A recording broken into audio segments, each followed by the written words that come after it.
C'est le premier ami imaginaire payant. Si ça choque personne, alors. Je vous présente Friends, une IA qu'on doit porter autour du cou H24.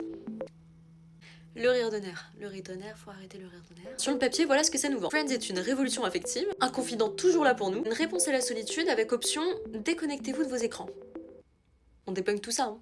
Alors qu'on soit clair, cet objet à 129$ est un mouchard. Ce pendentif est un micro ouvert H24 et il n'enregistre pas seulement votre voix, mais aussi celle de vos proches, de vos collègues, des passants. Parce que oui, il n'a aucun bouton physique pour arrêter l'écoute. Donc c'est une surveillance constante de votre vie privée. Et cette dissimulation, elle est volontaire. Parce que cette entreprise, c'est pas une entreprise technologique. C'est une immense machine marketing. Déjà, il faut savoir qu'ils ont brûlé la quasi-totalité de leur levée de fonds dans le rachat du nom de domaine friend.com. Voilà, 1,8 million de dollars extrêmement bien dépensés. Et tout le reste pour tapisser les métros new-yorkais et maintenant parisiens d'affiches volontairement anxiogènes. Parce que dans la communication, un bad buzz, ça reste du buzz. Et que si tout le monde en parle, eh bien tout le monde aura envie de l'acheter. Ne serait-ce que par curiosité. Dans ce produit, tout est dans la com, rien n'est dans la tech. La preuve, on vous vend la déconnexion, mais l'appareil n'a pas de haut-parleur. Et pour avoir la réponse de votre ami, vous devez sortir votre portable. C'est d'une absurdité. Remplace une interaction humaine par une notification de plus sur un écran.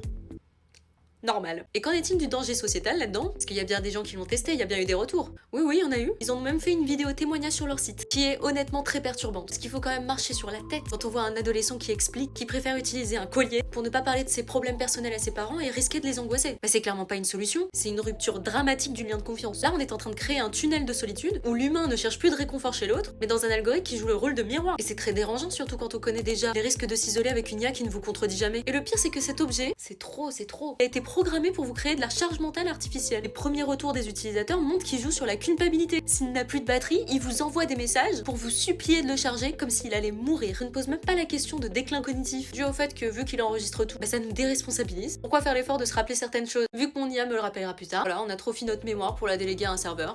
Superbe. Dans sa communication, c'est un objet dangereux. Ce truc-là, c'est tout sauf un ami. C'est un écho de vos pensées et honnêtement, en l'achetant, vous ne gagnez pas une présence. Vous achetez simplement la certitude de rester seul avec vous. Voilà. Et certains disent déjà que